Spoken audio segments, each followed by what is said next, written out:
Okay, so this is what we're doing this lunchtime, and I thought I would just capture a few of the possible directions that we might want to go in today, and I hope that this covers, in a sense, is tuned in to what you've all been saying so far. So where and how can we flourish or continue to flourish or go back to flourishing? Why do we work? What is it we're hoping to get out of work from now on? Because we do have different motivations and different needs from our work. And what is it that's changing around us? Is it around reducing clinical work, stopping work, moving to different networks or roles? Are there some of us looking at returning after a break, leaving and changing roles and environments or services?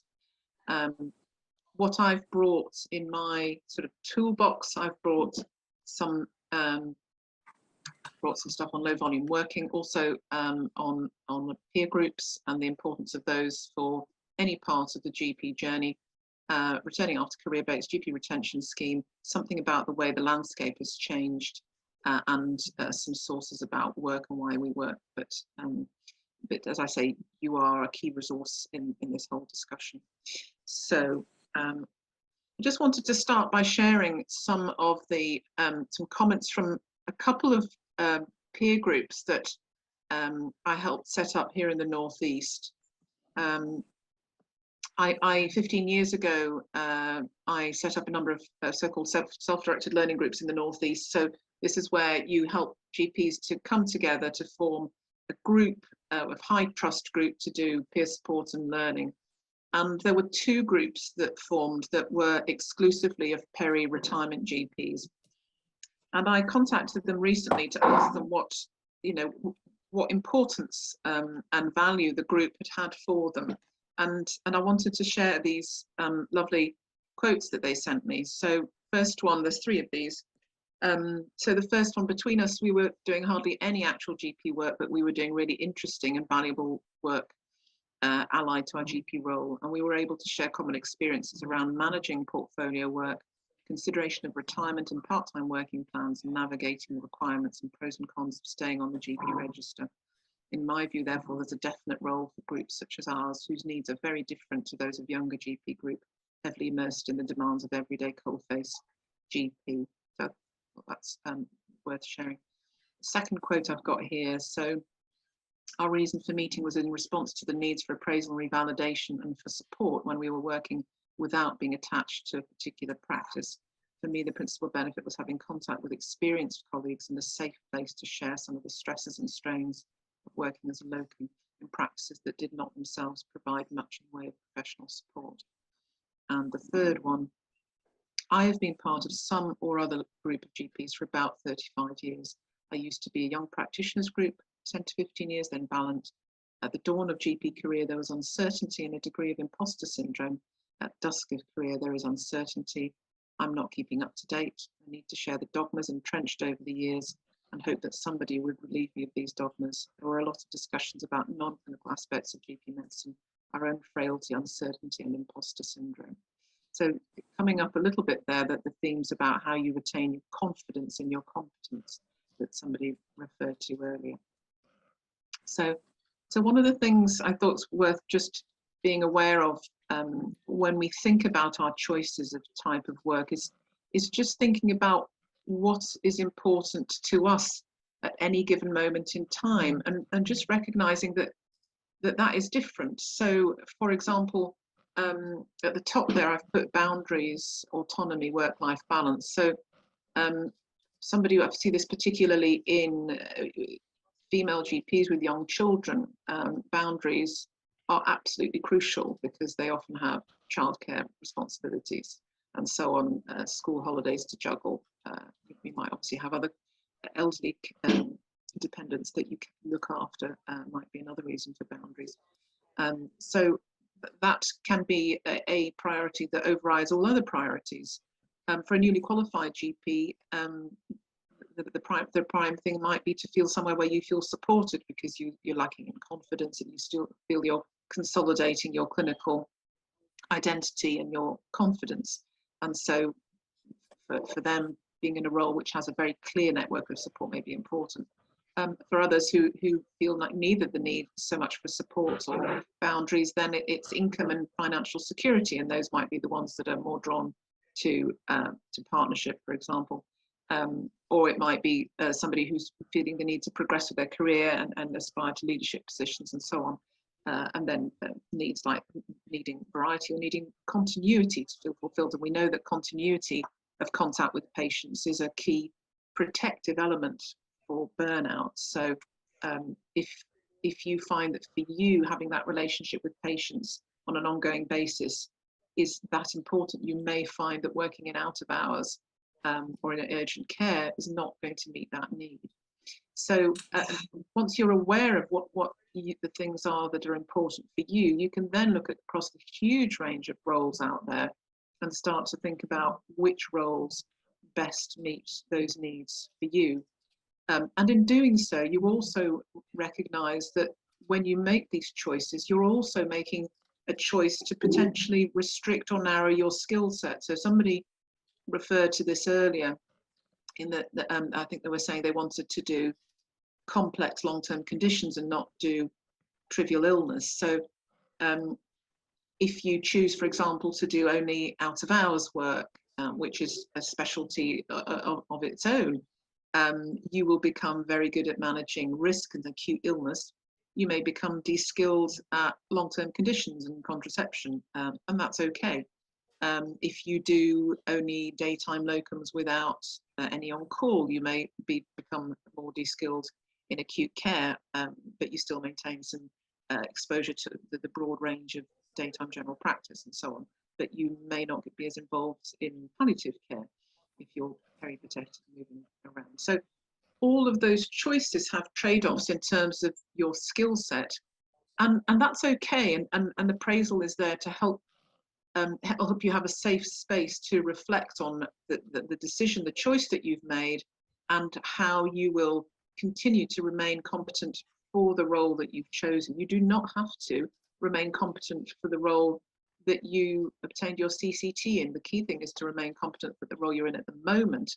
And that if you do decide to go back to a broader role, a more undifferentiated role, that you have the insight to know that you will need some additional support and supervision, and to have the opportunity to discuss that in your appraisal in terms of managing that transition and what preparatory CPD you might like to do in preparation for that transition. So so just a sort of an overview of the balance between priorities, roles, and the effect on skill set. And I'm just thinking of, so yes, we'll just have a quick look. So the next few slides are a little bit about how the landscape has changed and finding our niche. So with COVID, we've obviously gone for this digital first model, and that's dealt with both at practice level, 111 and out of hours. And then there are face-to-face options for all of these streams. And then there's always the option of direct access to A&E. But one of the key changes has been the central role of 111 in influencing the direction of where patients end up. And so roles in 111 have expanded considerably and are very, that can be done remotely. And the other thing that's expanded significantly are digital apps and remote providers. So clinical services that you can work for working entirely remotely, and they either have their own patient lists or they offer extended capacity into practices. So those are two key changes in terms of opportunities for working, and they are both remote working. So you're then losing your face-to-face skill set, but you are honing other skills. So and those can offer a lot of appealing features, but there are pitfalls to going into the roles. And one of the things I've done recently in my BMA role is to write some guidance on working for remote providers and knowing what good looks like and what things to look out for. So lots of roles. So here I've just got a diagram that's on the next few slides. But so in this slide, the next few slides are just to illustrate how what's important to you might influence what you choose. So for example, if the focus is mainly the potential for income, you might be prioritizing either being a partner or a freelance locum. if the key is to be supported and part of a team, then you really need to go for the roles that are based in one team. So a partner-run GMS, PMS practice, non-partner-run provider, or super practice federations and PCNs, but you would want to steer away from working for a remote provider, for example, or for an urgent care. If the priority is work-life balance and boundaries, then definitely remote providers very much provide boundaries, or working in urgent care very much have defined shift lengths, but may not offer the continuity if you need that to prevent your own burnout. And working freelance as a locum or in chambers also provides boundaries. If it's for clinical leadership opportunities, then again, you're looking at organisations like partner-run GMS or PMS and so on. So, so just an overview of the different kinds of roles and the needs they can meet. Right, so I'm just going to talk a little bit about the power of groups next, and because already in the group we've got here, we've already had some interesting sharing of common perspectives and suggestions, and so I just want to talk a little bit about the power of peer groups for this stage of life. So you may be familiar with all these types of groups through your careers, Ballant groups, young principal groups, and so on. And I've put in bold their self-directed learning groups because they're the ones that I've been particularly involved in facilitating the creation of over the last 15 years, and they've really thrived and been extremely resilient, and the sort of the impact of those has come through the appraisal system and really made itself felt in terms of helping people be retained and keep morale and help them develop. So self-directed learning groups are groups of GPs who meet for education and peer support without any paid or unpaid external facilitation. That's how we define those. And there are obviously loads of benefits to them, which would also be highly relevant to late career GPs. So not just a peer support, but help keeping you motivated, looking at what your late career related goals are, looking at the balance between undifferentiated general practice and specialist roles, sharing career opportunities, benchmarking your practice when you've got confidence issues, and as we all have, that those discussions where you say, I had this patient, I did this, is that what you would do? If you're not embedded in a practice team, being able to have those benchmarking discussions in a peer group is absolutely key to not only your development and reflection, but to confidence as well. And then we know that they help retain people in the workforce and help support appraisal. And also really good forums for discussing non-clinical topics that can be hard to get your head around. So it may be that you don't have such a peer group at the moment, but that you are already part of some kind of important network that helps you along this journey. And these were the ones that I could think about, but it'd be great if you could add into the chat any other late career networks that you recommend. So I know that the faculty, local faculty has its late career committee and activities. Facebook groups, and I have to say, I know they're quite polarizing. You either love them or hate them, but they are a fantastic source of ideas around careers options. And there is one particular Facebook group, the name of which I forget, which is specifically around career options. I think it might be called Medic Footprints, but the name will come to me later. But even groups like Resilient GP, GP Survival on Facebook are very good, and the discussion about the new medical examiner role has come up a lot in those Facebook groups. So always a good place to go and find out about new roles. Being involved in your LMC, I think, can be quite a rewarding thing to be part of. Again, as you wind down, you know, you've got all the experience of all those years, and you're part of a network of people who wants to see beyond their own role in their practice, and meets regularly. And then there are Ballant groups and learning groups, and then portfolio peer groups related to your specific special interest. So I had a GP that I appraised in recent years who did forensic medicine, and following the appraisal, he decided to set up a learning group with his forensic medical examiner groups, peers, to discuss issues, because there was no structured peer discussion or support for forensic medical examiners, and that was a great thing. And he ended up writing a piece in the BMJ Careers about his experience. So they're incredibly valuable as well. And in any group that you join, for it to function effectively, you need to have some kind of ground rules around what the purpose is, how agendas are agreed, how you set dates, confidentiality, how new members are recruited, and what's expected from each person around sort of whether it's preparing topics, reciprocity, minimum attendance, and so on. And I did some research a few years ago, funded by the Royal Medical Benevolent Fund, where we looked at factors for success in groups, peer groups, and that's a paper that's published in Education in Primary Care, but summarised roughly here.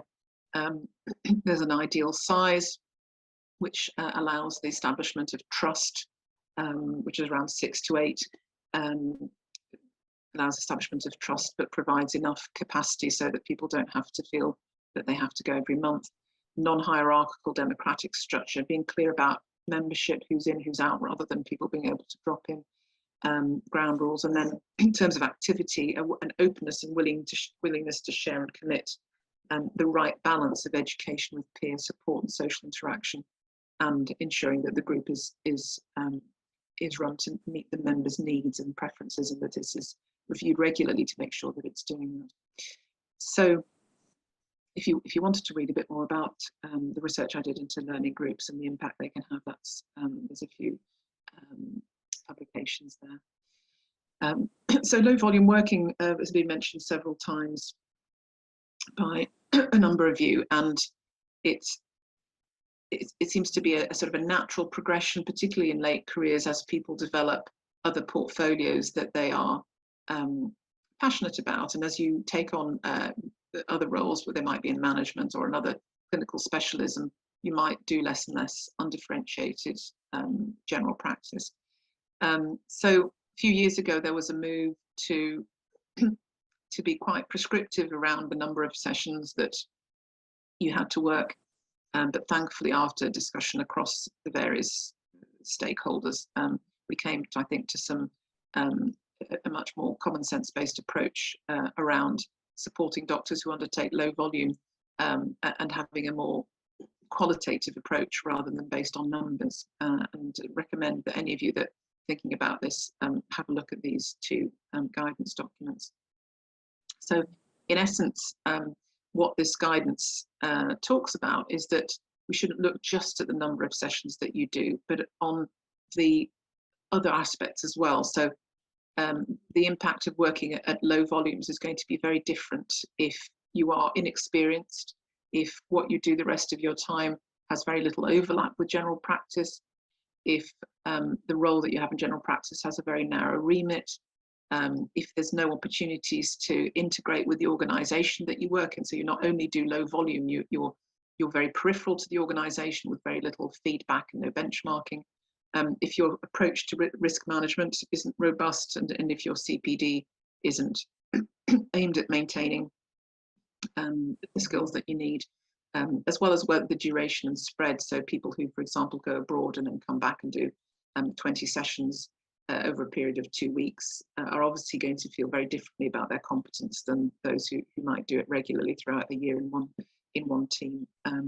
So the template that has been developed for discussion and appraisal covers these various areas and looks at what the sort of green end would be the lower risk and red is the higher risk, what low and high risk would look like. So from a point of view of overlap, if you're in a non-medical role, whether it's being a carer in arts, sports or politics, obviously that's going to have less overlap with your GP role. So it's harder to argue that it's harder to say, well, although I'm doing a small volume of GP work, I'm still maintaining my skills than if, for example, your other role was in A&E or elderly care or doing GP work abroad and so on. And so I think this is reasonably self-evident. And then there's an area in the middle there where your other other role is still clinical, but it might be in a more specialised scope of work. So that's sort of in the middle there. The next one is scope of work. So if you're doing undifferentiated versus a very restricted role, for example, our spousal sexual health, that might be considered slightly higher risk. And so you'd want to discuss in your appraisal, for example, that if you're going to do a very restricted role, that you wouldn't go back to a broader role without, as I mentioned earlier, some supervision or support and some preparatory educational CPD. CPD and maintaining broad CPD versus doing CPD that is very, very focused. And the other thing is that the CPD that comes from interaction with peers. So if you have contact regularly with peers, for example, in learning groups, you're not only exposed to the learning that you drive yourself, but you get some vicarious exposure to cases via your peers in learning groups and through peer discussions, and vicarious exposure through the learning they may have done and the learning points that they share. So at the red end, you've got a very reduced CPD, people who, when they get stuck, all they can do is ask a peer for advice. They can't find questions to clinical problems themselves. At the other end, you've got individuals who have regular contact with peers, do broad CPD, and have a reasonably good toolbox for finding, the puns and dens, the answers to gaps that they have. So that's CPD duration that we talked about. How long you do low volume work also makes a difference as well. It may be it's going to feel harder to mitigate against the risks if you're doing it for a long period of time than if you're doing it for a few years as you wind down from clinical practice. And then experience we talked about. So if you're inexperienced, you're at a higher risk. If you're more experienced, then it will take a while before working low volume would significantly impact your competence and confidence. And then this is quite a key one. So if as well as working low volumes, you are working in isolation, so you're peripatetic and doing a locum at different practices, you never join in workplace meetings, the only contact you get from the organisation are invoices, booking emails and complaints, then you're very disconnected. You have no on-site peer contact, and you're unlikely to be learning from your clinical practice and getting the regular feedback that you would if you are fully integrated, for example. So in a standard practice, you have regular team meetings, you might receive data about your performance, which is benchmarked and compared to your peers. You should have readily accessible, ready access to advice on the practice or the intranet for the CCG, and to access to peer support, etc. So, and then in the middle, you've got somewhere in between there where you might sporadically have contact with peers and be part of a stable network, but you have to create that for yourself outside of your work environment. So that might be through social media or through a peer group. And you might not get to attend meetings, but you might receive minutes of meetings. So again, different shades of risk and in relation to integration and benchmarking. And then in terms of risk management, aspects that make it more risky when you're unfamiliar with environments and have no induction, when you have frequent moves, when you're not able to establish clear boundaries around your scope of practice. So for example, if you're working as a locum and you haven't done palliative care for many years, you would perhaps want to make sure that when you take on sessions, you're not going to work for a single-handed practice where you may need to end up managing palliative care cases. You perhaps want to make sure that you only work in a group practice where you've agreed that you might not be duty doctor, and so you wouldn't be left in that situation without support. Whereas the lower risk would be to make sure that you always have induction information when going to a new place, that you always make clear what you do and you don't do, and that you only move out of your sort of unrestricted role with appropriate support, supervision and refresher. What's quite risky is where you've landed yourself in an environment where people think you're doing everything and you only feel comfortable doing a selection of skills, and you're quite rightly looking to work within your competence, but somewhere along the lines there isn't a mechanism to protect those boundaries, and you can feel under pressure to do things that you're no longer skilled at. So those are things that can be ironed out in terms of booking when you book yourself in for work or you negotiate whatever role you're doing. What is the definition of low volume work? In my 12-year working as a GP, it seems that everyone complains of intense, relentless less working hours, but everyone is willing to accept that this is the norm. So from my view as an appraiser, I think we ask people who are working less than 40 sessions a year to complete the template. But I'll let you expand on that. Yes, sorry. So the fundamentally, when people say how much work do I need to do, so there's two answers to that. One is to stay on the performers list, you need to do 1 session, but you also need to be appraised and maintain your skills, and that's where things get nuanced. And your appraiser and RO, there was a time when the judgment was made that if you did, and it varied from region to region, that if you did below a certain threshold, that you would have to either increase your volume or plan to increase the volume of work or come off the performers list. Now, what this guidance did was that it removed that ability to look at this in such a purely quantitative way. And so now the idea is there isn't a minimum number, that the minimum number is 1. However, if you work less than 40 sessions, the onus is on you to demonstrate that you are remaining safe to practice. And that is done by filling out this structured reflective template that shows how you're keeping safe and mitigating against the various possible risks of low volume work. So rather than automatically assume that low volume workers need to be investigated or removed, it's giving them the opportunity to demonstrate as a professional that they've considered the added risks of low volume work and have mitigated against those, and that can be articulated clearly in the appraisal discussion through the use of the low volume template. Does that answer the question? And that's brought in for anybody doing less than 40 sessions a year. So it's roughly 1 weekly session minus holidays and so on. We can have a bit more discussion at the end as well, so it's not closing things off. Okay, so the GP retention scheme, which was launched in 2018, was sort of a progression from a scheme that's been around in various guises for some time. It used to be called the Married Women Retainers Scheme back before '98, and then became the GP Retainers Scheme, and then there was a Flexible Career Scheme, which was very similar. So the GP Retention Scheme is aimed at keeping people in the workforce, and we know that there are 2 particularly high-risk periods of loss for women in the sort of childbearing years, and for men particularly around peri-retirement, and you can see the 2 peaks there. But burnout is a factor throughout careers at various times. And so the GP retention scheme, the guidance about it is available on NHS England, but also on the BMA website.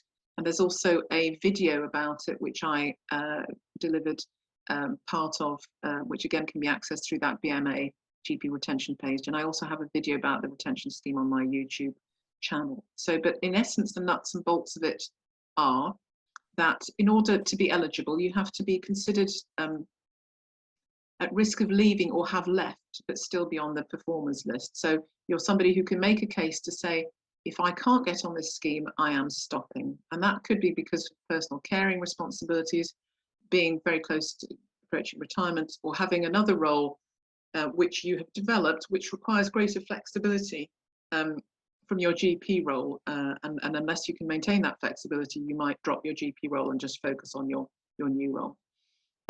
The second criteria is that regular part-time role is not flexible enough. So obviously now part-time working is fairly common, and you have to be able to persuade the Health Education England lead and NHS England that a standard part-time salaried role isn't going to meet your needs. And that might be because you need annualized hours or term working, or you need to take long periods of absence because you want to do charity work, or your commitment to your other role varies week to week, and so on. So there can be a number of reasons why that could be, or it might be that you need clearer boundaries around your GP works with a defined start and finish time or shorter days than is realistically possible in general practice.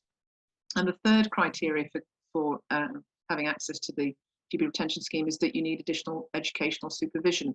And that might be because you're newly qualified, or you're isolated, or you have other confidence issues that have been touched on through appraisal. And probably the latter one is the one that's a little bit harder to argue for many applying, but isn't generally a barrier to people entering the GP retention scheme. The funding comes in two forms. So there's funding to the practice, which is approximately £4,000 per employed session per annum. And there's the bursary, which is intended to support the professional costs of the retained GP, and that's £1,000 per employed session per annum. And that was originally designed to cover the substantial cost of indemnity as well as GMC, BMA, appraisal, CPD costs, and so on. But that's currently the reimbursement. So if you're doing 4 sessions, you would get £4,000 as a bursary towards your professional costs, and then you get your salary from the practice, of which £4,000 is reimbursed to the practice. The contract is anywhere between 1 and 4 sessions per week and uses the BMA model contract based on the salaried contract, although you can, by mutual agreement, agree modifications to that as long as it's no less favourable than the BMA model contract, and that is a little open to interpretation. And the salary is not determined by anyone external. It's like any salary job is negotiated between the practice and the retained scheme GP. So those are the key nuts and bolts of the GP retention scheme. Can I just ask whoever had a question about the contract to, if they wanted to say exactly what if they would like to ask that now, or they can come back to it at the end. So we struggle. We've now got 2 wonderful retainers. It's taken a year to get them approved via the Thames Valley and the CCG in Bucks, which is holding on to every penny it could possibly get, because supposedly NHS England haven't reimbursed them, so they say it's coming out of their global sum. However, looking at the BMA site, they have a very antiquated contract which has the Whitley Council in it. I mean, when was the Whitley Council around? And so I wonder, are you sure that's because the BMA retainer page gets updated pretty regularly? I looked last week. So I looked last week and it is still in existence, this very old contract. I didn't know if the Royal College of GPs was going to maybe get a better model. I looked recently, I logged in under my name to see if maybe I was just looking at the wrong sites, but there is nothing. And I asked the practice manager to explore, and she says that this is the contract. We can make our own, various other places have done so, but I would have hoped that the BMA would lead on it.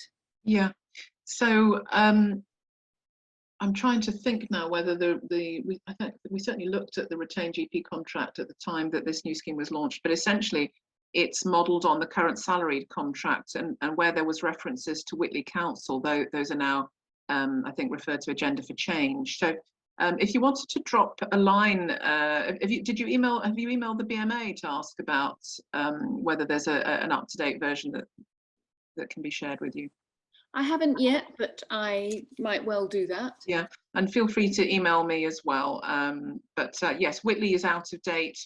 But now that you ask, I'm not entirely sure whether there's an updated retained GP contract, but essentially you should be using the model GP salary GP contract for the retained GPs. The only key difference for the retained GPs in terms of the relationship between the practice and the employer is that if you do 1 session, you get your entitlement to CPD is slightly more than the pro rata entitlement of a 1 session salary GP. I think it's a minimum of 8 CPD sessions a year, even if you only work 1 session a week. There's very few GP retainers only work 1 session a week.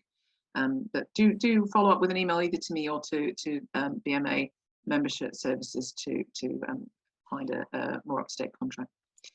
Any other questions relating to the GP retained scheme before I move on to? I was just going to come in and say I think there is a difference across the regions, and the support for the retainer scheme is probably less in affluent areas and better in people where in regions where they need to retain GPs and need a bigger workforce. And so I think there is a disparity between those groups.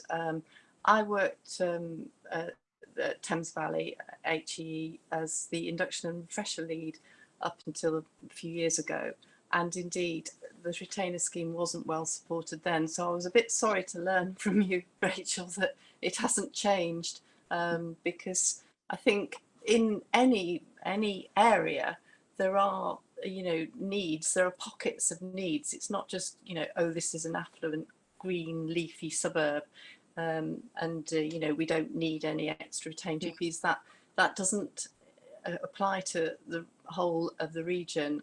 There are pockets of need, and so I'd still encourage people to apply. Yeah, and the other thing I would say about that is that the GP retention scheme was never about addressing geographical retention issues. It was always about retaining people in the workforce for the long term. So if you have, for example, the typical example is you've got a young GP with young children they were always often married to a consultant working in a hospital. They're obviously going to live, you know, close to that hospital, and that's often near teaching hospitals or wherever, and they're often places where there's no doctoring difficulties, there's no GP shortages. So inevitably, in order to live somewhere that's based around the husband's job, you will be needing to find a job as a GP retainer in practices that don't need GPs. But it's a key period of vulnerability for that individual, and if you can't keep them in work over those key years, then the answer is they're out for several years, 5, 7, 10 years, and then have to be retrained. So it's about retaining them in the workforce for the long term, not necessarily plugging holes for the short term. But that's a useful point to have made. The other one, because I was trying not to have too many slides, I took out the slide that talked specifically about what you're allowed to do in addition to the GP retention scheme. And that was probably the key change with this relaunched scheme, was that in order to attract peri-retirement GPs and late career GPs, the permissions around what you can do outside the scheme have been lifted significantly. So you can actually be a full-time GP. You can be a full-time, you know, a medical director who wants to do 2 clinical sessions in practice, or a full-time educator, or a full-time musculoskeletal GP. And the idea is that you can do an additional number of sessions in addition to your GP retention scheme sessions, providing they are about retaining skills in another role. So you couldn't be a 10-session salary GP and then the practice claim funding for 4 of those sessions. That would not be in the spirit of the scheme. But if you are somebody who's developed, their heart lies in this second portfolio, but you've still got a contribution that you could be making to general practice with the right support, then the GP retention scheme is very much there to help keep you, this experienced portfolio GP, in the workforce as long as possible with the necessary support. So for example, working in out of hours or urgent care are also things that you can do on the side. Being an appraiser, teaching medical students, medical examiner roles, those are all things that you could do on the side of the GP retention scheme. So that's just worth flagging up. Okay, now then, I think there wasn't very much, this was one topic that didn't seem to particularly come up, was remote working, but I can come back to that if there's any questions. Returning from breaks came up a little bit, and I think that's worth just touching on. So one of the issues about when you take a break is that, you know, because we identify so strongly with the role that we do, when you come back, you often come back a different person with a different outlook, different needs, different perspective. And coming back mid-pandemic, you know, those of us who've had breaks during the pandemic find that you're coming back to an entirely different world. So there's never been more important to consider a careful return to work path. And the Academy of Medical Royal Colleges has got a nice guidance document called Return to Practice Guideline, which essentially says that if you're returning to practice, it's important to have some kind of plan some CPD, make sure that you have additional support and supervision in place and some mentoring, that you have additional time built into your schedule, into your service commitment in order to seek advice as you go along, that you have a period of observation or being supernumerary and some kind of phased return to work, so you're not going back in full sort of full intensity, and that the hours need to be flexible in arrangement to allow you to return. And it's really important that you're given information about the changes that have happened in the organisation whilst you've been away.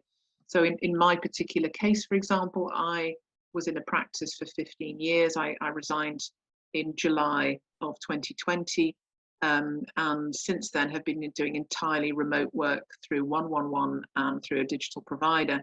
And recently I was appointed to an NHS England role, and because of Omicron that was redeployed into clinical work. So I went back in to do some sessions for practice, and I hadn't been in practice for 18 months. So for me, that was quite a major transition.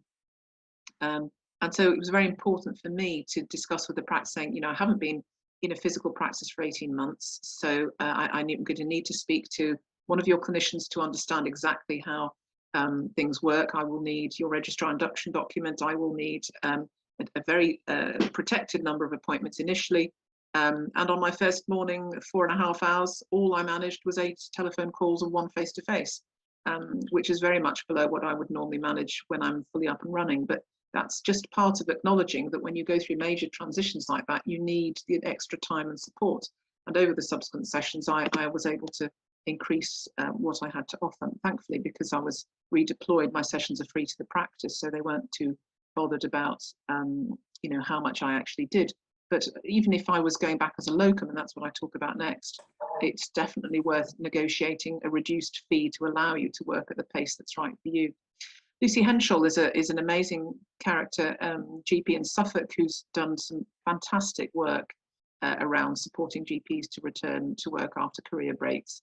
And this is often breaks of less than 2 years, because once you're over 2 years, you can go through the induction refresher scheme. But there is a gap for GPs who've had breaks of 12 months, 12 to 24 months, where you can often have your confidence and network significantly eroded, but and need some support, and often it feels like there's nothing there. So if you're returning to work after a break and you're not going back to an employed role, or you don't have a set up a network of support, there are a number of ways to do this. So you can approach a practice, and ideally there's something called the GP Retention Fund, which in some areas has money set aside to help doctors in this situation. So I managed to set one of these up in my area for a doctor who'd been out for 14 months. The retention fund paid the doctor to do 12 clinical sessions, but at the pace. So they started off with just 6 appointments in the first one and built up gradually to doing 12 to 15 by the end. And so they paid the doctor for this, and they also paid a practice colleague to provide an induction, daily debriefing, supervision throughout the session, and a debrief at the end. It's not always possible to get that funding, so if it isn't, then an alternative is to approach the practice directly and say, I need some support, I need to return to work, can I do some locum sessions at a slower speed, for a lower fee, and in exchange I will need to have some support. If I get stuck, I'll need an induction, I might need some advice from somebody who's in practice. I can't be working entirely alone. So that, and it requires a degree of empowerment and confidence to have that discussion with the practice, where you are essentially saying, look, I'm perhaps not your number one choice of a locum, but I'm very keen to return to full capacity if you can offer me a little bit of support in exchange for me offering a reduced fees. And then finally, there's the option, if you really don't want any pressure in terms of your service commitment, is to offer to do pro bono sessions in terms of a graded workload. And sometimes that feels most comfortable if you really haven't worked for a while, you just want to be able to get stuck back in. And thankfully, because all services now are covered by NHS services covered by NHS indemnity, previously in the past, in order to do that, you would have had to pay significant amounts for indemnity, and you'd actually be out of pocket if you did pro bono sessions. But now, thankfully, that's not the same case in the same way. And so you might arrange to work some sessions pro bono and have a colleague in practice, again, provide induction, supervision, support in exchange for the pro bono work that you're offering. So, so there's a number of challenges in sort of creating the right structure for a return if you have had a break. And so these are some of the ones that apply, particularly if you're returning as a locum. So I have another video on my YouTube channel about returning to work as a locum. So this is just another way of showing how it might look over a period of 4 to 6 weeks. So starting out with 6 20-minute appointments and a debrief, and later you might be seeing more patients and so on. So that's a little bit about returning to work. One of the things that I think one of you raised was around not wanting to do undifferentiated, I think seeing, what was the term you used, seeing trivial general practice. And so we talked a little bit about this, that there's no minimum requirement to do a particular amount of face-to-face work, and the same goes for undifferentiated general practice. So if you decide to do only out of hours, or do only remote digital consulting, or do only long-term conditions, there is no minimum required in undifferentiated work that you have to do. It is unfortunately down to a degree of discretion with your RO as to whether what their view is on this, but there is no stipulated minimum number of sessions that you're required to do face-to-face of undifferentiated work.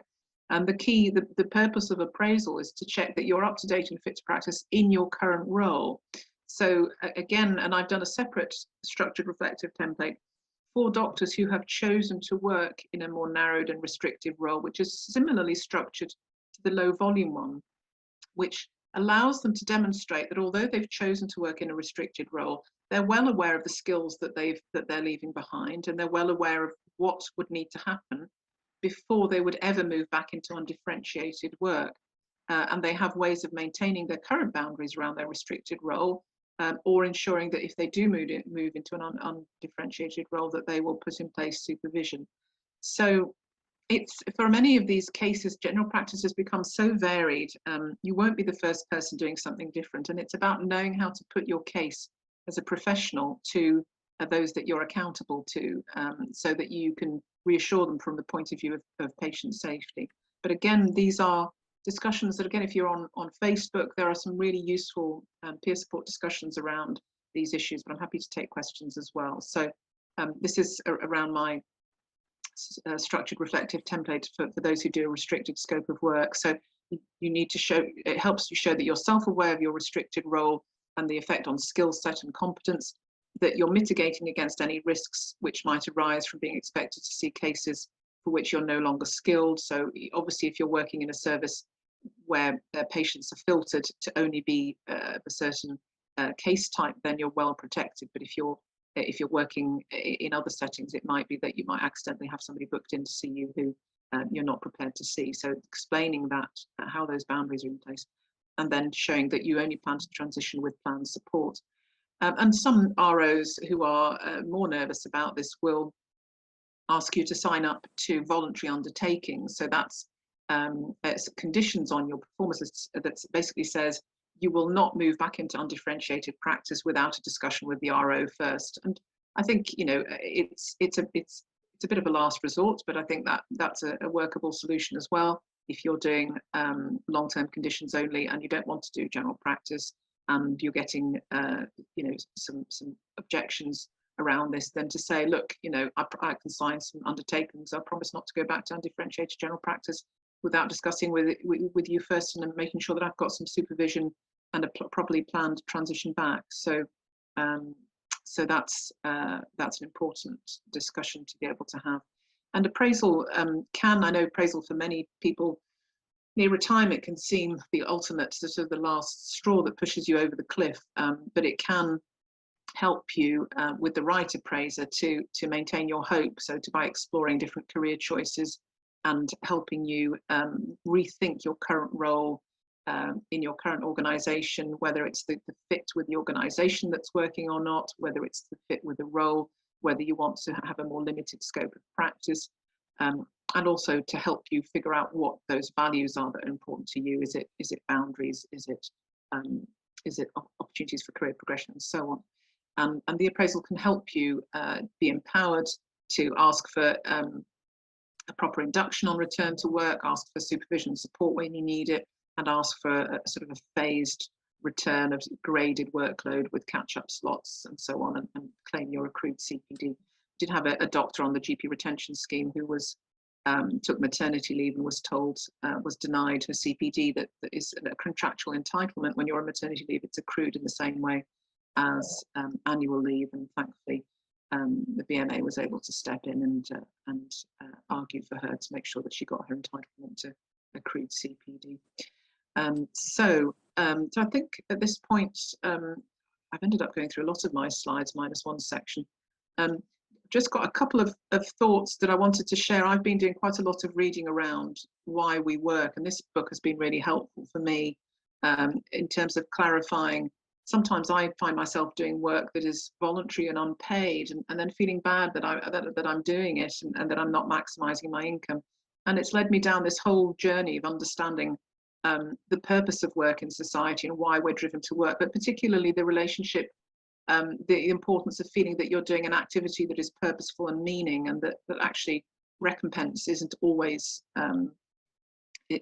financial recompense isn't always the driver for our work activities. And I think this is a particularly important thing to consider in late career, where perhaps actually the financial imperative isn't the strongest one, and it's about maintaining activities that are purposeful and meaningful. That might not be the same for everybody, but it's I think worth broadening the horizons to that. And in this book, this writer talks about to have a job that you're happy to do if it helps, if the work itself is challenging, it helps the work is challenging, varied and engaging, and it helps if the work gives you the chance to use your skills and develop more skills. If you have discretion over the job you do, you feel that you're part of a group with fellow workers you respect. Most important, if the work is aimed at a goal that is valuable and gives the work you do meaning and purpose. And they talked about hospital custodians, cleaners washing floors, finding meaning because they were cleaning around the beds of long-term patients, and the families were extremely appreciative of those small spaces being looked after. So whereas work doesn't need to have all these characteristics, a sense of higher purpose is close to indispensable. And so to be satisfied with our work, we need to have a belief in the purpose of what we do. Virtually any job has the potential to offer satisfaction, and jobs can be organised to include variety, complexity, skill development and growth. And allow people who do them to have autonomy. And perhaps the most important is they can be made meaningful by connecting them with the welfare of others. And certainly I've had career breaks over my life, which have made me repeatedly analyse, what it is that's important in my work, and make the right choices. So I think at this point we could possibly move on to a more open question part of the talk. And this is just a reminder that feedback is really, really useful. I really value feedback. I put a lot of time into developing these talks. And so if you could take a moment to follow the feedback instructions on there as we go into our discussion bit, and let us know what you think, that'd be really great.